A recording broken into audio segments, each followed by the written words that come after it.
Hello everybody, I'm Mango Thunderslice, and welcome to Wonderland. I hope you're enjoying it. A very merry on birthday to all of you. Because, I promised that I would not keep talking about, the riots and whatnot, but this is not about the riots. This is about something truly spectacular and glorious that's happened in downtown Seattle that, Tucker Carlson did a very good segment on in a parody fashion. Basically, the world's newest nation number 196, has joined the world today, and it is called CHAZ, the Capitol Hill Autonomous Zone of roughly 6 blocks in downtown Seattle near the Capitol building that has essentially been taken over by Antifa and declared to be an autonomous zone. Ironically, the anarcho-syndicalists who took it over immediately instituted strict border controls and a police force by a warlord whose name is CHAZ, an Airbnb superhost and SoundCloud rapper, right? You can't make this stuff up. God bless Tucker Carlson, because I don't personally understand how you do parody in a world like this. The world is such a parody of itself that it's hard. Like the Babylon Bee, for example, just did a satirical article about how essentially church services declared themselves to be protests, and so they were enabled to gather, because now we're living not just in 2 systems of justice and law for the elite, but 2 systems in justice and law for the citizens, depending on what color your skin is and how much of a victim you think yourself to be, right? So you can gather in groups of up to 100 or even more than 100 if it's a protest, or a riot. But if it's a church service, no, I'm sorry, maximum 12. And if you break the rules, you're going to jail. And that's just... So the Babylon Bee did a satirical article saying, oh yeah, church services are declaring themselves protests and worshiping with, bats and broken bottles and graffiti in their hand and balaclavas. And then basically, within the next day or two, an actual, I don't know if it's NASCAR, but like a racing event, a car racing event, basically were at risk of getting shut down by the local authorities somewhere down in the south. And so they declared themselves to be a protest and said that this racing event, all the attendees were protesting injustice. And so they were basically enabled to gather.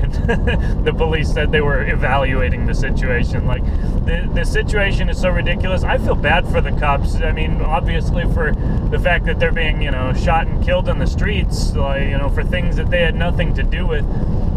But also just how do you even deal with a Democratic mayor and governor? How do you deal with these completely inane, asinine rules and orders coming down, of just coddle the criminals and arrest the people in church? Like, even the officers who aren't religious and are pretty low IQ are like, I don't know about this, boss.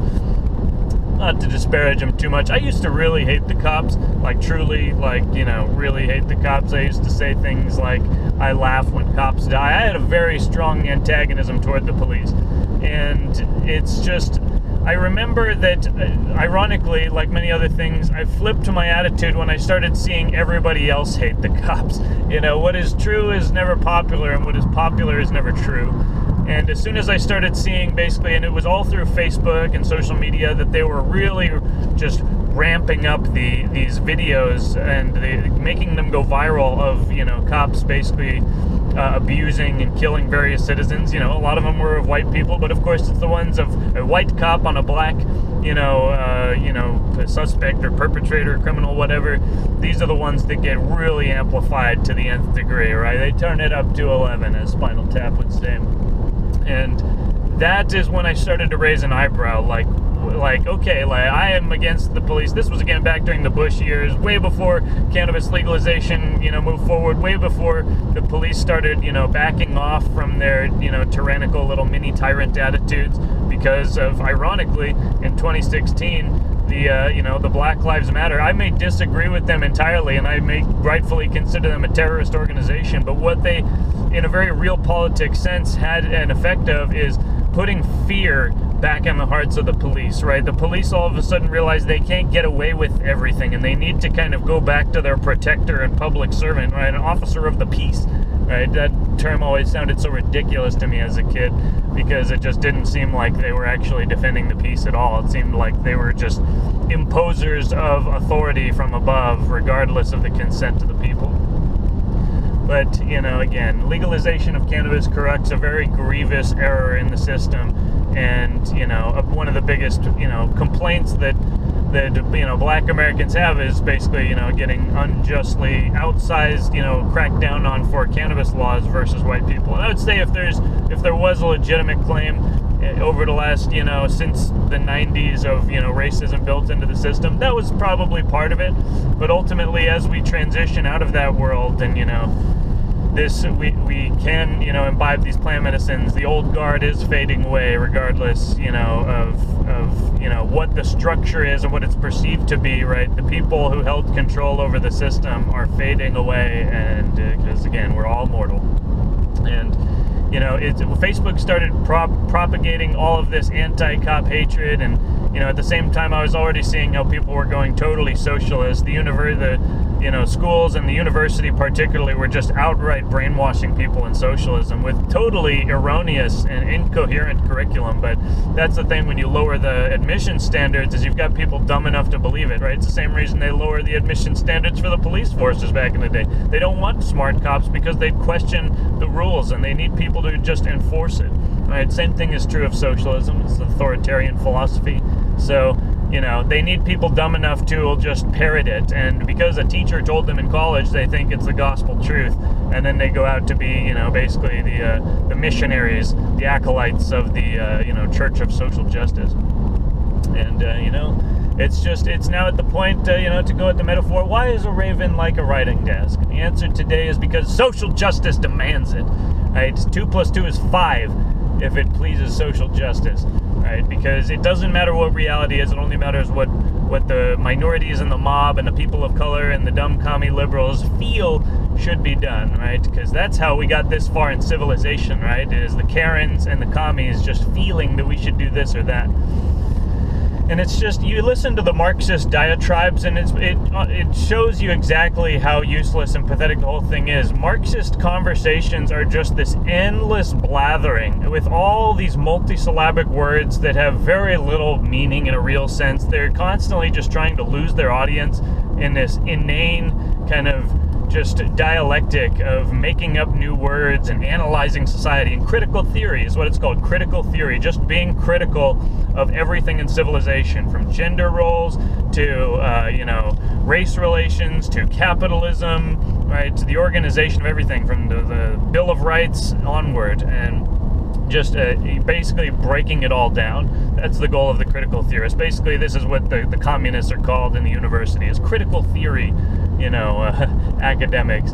And it really has no merit or value. There's no actual value in criticizing anything, right? The value in this world is in creating things. And if you can, critique something in a meaningful sense as a prelude to action, then that's one thing. It's nobody cares what your opinion about it is, Karen, unless you're going to build the new building, right? If you're going to build the new civilization, then by all means, give us your opinion. And if it's wrong, we absolutely reserve the right to criticize it. Just like that's how, the white man has operated for all these centuries. Now we built this whole goddamn world is because we're open to criticism. We allow people and we encourage people to criticize us.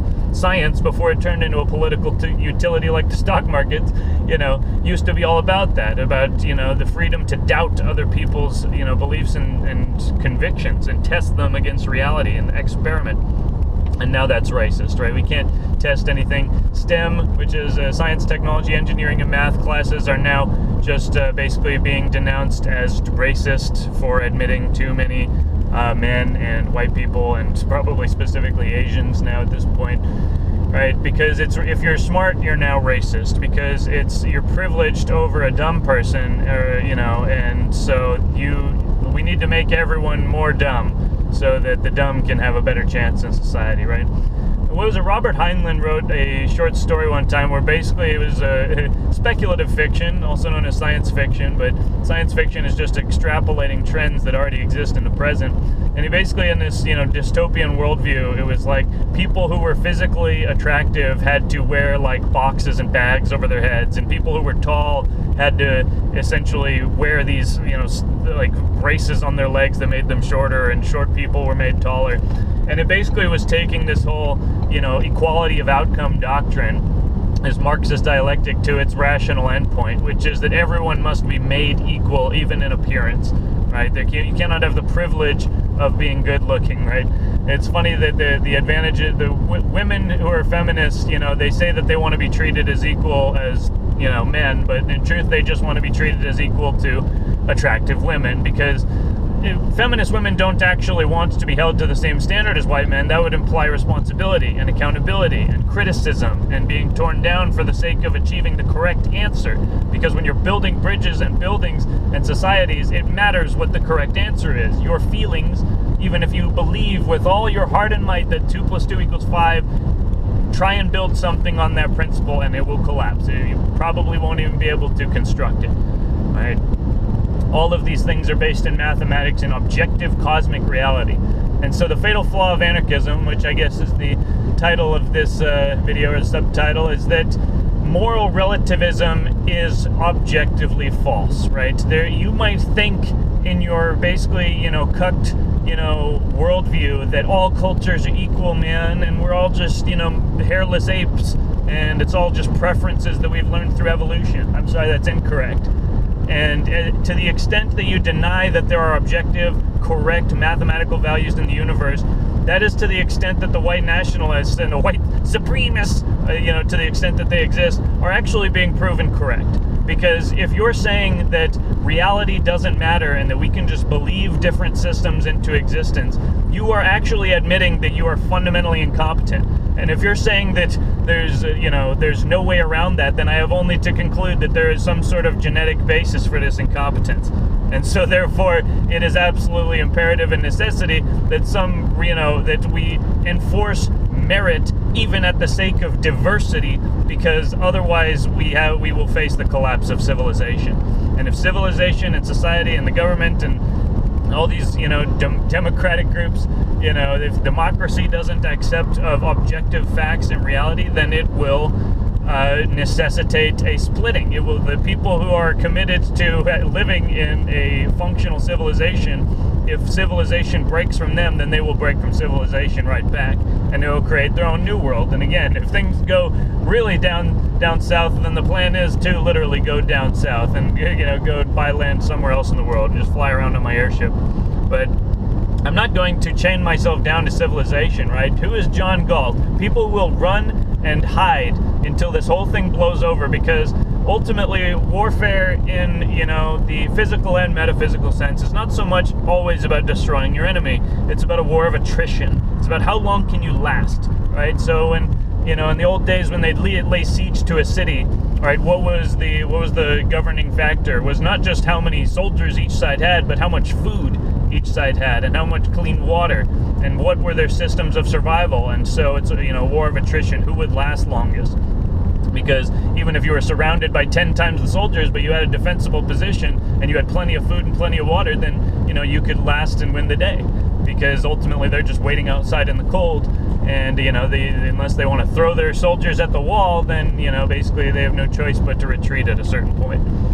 And so that's basically metaphysically what we're facing. It's important to recognize that we don't have to destroy the commies per se. We don't have to basically commit violence in an aggressive sense at any point. You should always be prepared for self-defense, as we've covered. But there's never a reason to actually lash out or strike at people, even as ridiculous and violent and crazy as they are being in general.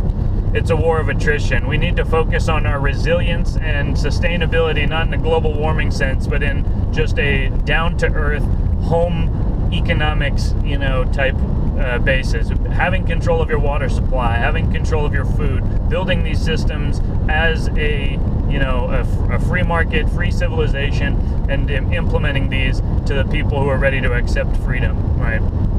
3D printing, decentralized production of materials, using biomass as the fundamental substrate for all carbon-based, chemicals, adhesives, everything in this world can be made from biomass. And once we get graphene production, we will have essentially absolutely limitless horizons for electronics engineering and materials, superconductive, super strong materials. The entire world is going to be transformed over the next decade. And so again, keep your eyes to the skies and focus on the glory, not on the chaos and the clown world. I mean, entertain yourself by all means. I'm surely being entertained by the stories of CHAZ, the Capitol Hill Autonomous Zone. But, let them collapse. This is the most perfect example of the crazy commies that we could ever hope for. And I just don't even understand. Are they trying to throw the election to Trump? Are they really trying to lose harder than they already were? But no, it's not all controlled. Again, at a certain point, this is not all the plan of the controllers. The controllers are not in control. They have lost their title. And so now it's the mob in control. And so the media is trying to, direct that mob where it thinks it can, benefit from it. And thinks it can just take down, the patriarchy and civilization by throwing, a bunch of crazy commies at it and trying to tank the economy deliberately. But it's not going to work because, again, cosmic order still is in effect, as Trump signified with the Bible photo op that he's been roundly excoriated for. But, it is in effect. And in the war of attrition, we are not going to lose, right? The pitiful, sad, pathetic gardens, quote unquote, that the protesters and Antifa, put in the park at the Capitol Hill Autonomous Zone at CHAZ is so utterly pathetic, and as Sticks, Hacks, and Hammer pointed out, it's probably a pesticide-laden field, so I wouldn't even eat the food that comes out of it if you even get any to produce. And it just goes to show that all these people are so focused on taking back the means of production and seizing territory and taking control from the white man, but none of them, literally none of them, have even the slightest, barest, rudimentary clue about how to even grow a fucking garden. Let alone, I'd like to see these people even give a response on how steel is made, how roads are made, how food is produced en masse, right? How a combine harvester is fixed, right? All of these things. There's literally millions and millions and millions of points of contact by all the, those dumb redneck white people that all of you love to hate so much that are holding this world together. And it's simply that good faith and logic and, trust that even if the system feels broken most of the time, at least it allows us to live in peace. We have to all agree that, we have a common value structure, and in return, we get the benefit of living in peace. To the extent that we believe we are at war with each other, and that basically we need to tear down statues and, rip up our country and set it ablaze for the sake of equality, it's just not going to work. And, it demands some sort of, authoritarian crackdown, unfortunately, because there's, I will point and laugh, but at a certain point you can't just let things go unchecked. The idea of this happening in Sacramento, and if somebody asked Governor Newsom, what are you going to do about these commies who have taken over 6 blocks of the Capitol? And if he said, that's news to me, I haven't heard of that, like Jay Inslee did, the governor of Washington, I mean, there's only so much stupidity that even the average liberal Californian can take. This is really outstanding, the level of insanity that they're going to. And I feel sorry for the people who live in Seattle. I mean, to the extent that you believe in this nonsense and you're coddling them, then, I don't feel bad for you. You deserve it. And you deserve it insofar as it takes you to learn your lesson. And once you've learned your lesson, I will feel bad for you. And I will, wish that such conditions were removed. But, everybody's got to learn their lesson. And the reason that having broken families leads to a broken civilization is because the hard lessons never get learned at an early age. Everybody gets coddled until they get to adulthood, and then the big mistakes happen, and they don't have the slightest clue about how to respond emotionally, let alone physically. And, so people just lash out and they throw bricks, and they're just emotional children. None of them have any innate common sense. And, it's all leading to one inevitable outcome. And that is a hilarious, glorious collapse. But it's this, in one sense, validates the libertarian thesis that basically, people need to really be in control of their own,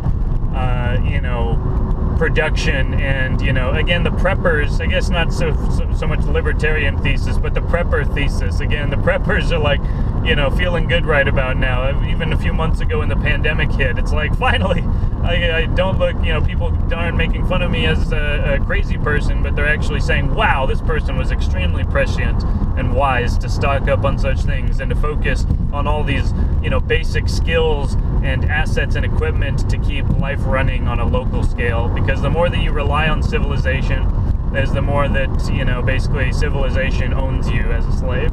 And so it's ironic again that, the black people who are complaining that it's white racism that, is the reason that they don't have any businesses in their community, and it's all just corporations and mini-marts, right? And at the same time, they rob the stores that do exist, they loot them, they burn them when some random person is killed by police in a totally different state.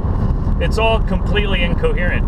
And again, to the extent that people want to just keep blaming other people and, saying we just need to seize the means of production, it's just emotional children, and they need to be contained to the extent that it is required to keep people safe in this country. But otherwise, again, free speech, let them just completely look like ridiculous idiots. Throw them in jail for the crimes that they have actually committed, right? One of them actually got hit in the head pretty bad by one of the statues that they were pulling down. I don't feel bad for that person at all. That's the Darwin Award. They deserve that, and probably more people deserve that as well. But, it's not my job to give it to them. God will give it to them. The perfectly ordered cosmic creator will issue justice, as always. But, sometimes we have to be the ones to enforce that and issue that judgment, on behalf. But that's what the justice system is designed to do. That's what law is designed to do. And for the most part, it works pretty well. But when people lose faith in it because they're totally ignorant and, basically they're just addled on drugs and blinded by rage, well then, again, we're dealing with the state of nature in a very real sense. We're dealing with animals who are pretending that they know how to run a civilization made by humans, by men, and for the large part by white men, right? You might think that we're so oppressive, but literally all day, every day, what the average white man does is focus on his own little sphere and how to keep his own little world running. And, it sucks a lot of the times. It's not super glorious. It's glorious for me because I've basically cast off the chains of the imperial program. To the extent that men are cucked and believe all this shit, man, I feel sorry. Again, and you can see it in their body, the way they walk. You can see it in their eyes. They're totally crippled. They're totally weak. And they have just no life force in them. And, they're ruled by these mini tyrannical women who, again, it makes for such a miserable life. Because, again, you have the reversal of roles. The person who's, supposed to be taking care of the family is trying to make money, and it stresses them out and makes them unhappy. And the person who's out there supposed to be making money and conquering the world is instead, basically at home and, hanging out on the couch and playing video games and working on the computer, not seeing the sunshine. Right? To people who actually connect to nature, all of this is just so intrinsically ridiculous, and it's nice to watch from afar in a sense, but again, for the people in the cities, it's a very real security problem. And I guess that's just my video today about CHAZ, the Capitol Hill Autonomous Zone, the most perfect example of basically the failure of anarchism that we could ever have hoped for. That moral relativism and abolishing the state and abolishing the police is not a viable means of moving forward. That, even after the revolution, right, the revolutionary becomes a conservative. And so what did they do when they seized it? They implemented border controls and they had set up a police force, right? Except there's no accountability for Raz Simone and the warlord, gang of CHAZ, whereas at least you had some form of accountability for the police that you've now kicked out. And, they run out of food, they have no food, their garden sucks, and even if it didn't suck, it takes a little while to make food from a garden. So, let's focus on building our civilization in our own little real sense. Let's focus on building companies and, acquiring assets and equipment and skills that'll allow us to build this world regardless of what happens. Because, again, even beyond all the race war and the riots and everything, we're still facing, actual solar-driven climate change over the next few decades that's going to rock civilization like it's never seen before. And we will all be tested on a way that we have not been tested ever in our lifetimes, or even in our parents' lifetimes. And depending on how bad things get, even in our grandparents' lifetimes. If there's a full magnetic excursion, or it doesn't even have to be a magnetic pole flip, a magnetic excursion would basically wipe out, a significant portion of the electric grid and electronic devices on the planet. So we've got, plenty more adventures to come, so it's important not to get burned out at this point. We will make it to Valhalla, and we're going to have a good time doing it. And that's my video today. Remember that the true revolution is of the spirit, is of the mind, and, it ends, we are free when we accept the perfect union and moral fractal resonance with the Creator. right? As Tolstoy found, that you cannot have freedom unless you are a moral civilization. Until we agree on a common morality in some basic form, even if it's not Christianity, right? It has to at least be some form of common ground. Otherwise, civilization is a moot point and just a dumb idea in general. And segregation is going to become the de facto reality because it's just going to be a sheer security concern. And of course, we'll continue to be excoriated for being racist, for just, retreating to civilizations that aren't, on fire. But anyway, it's positive video today. The world is crazy, but we are on an alternate timeline, and we are proceeding apace to the promised land. So I hope you all are having a good one, and I will talk to you again soon. Cheers.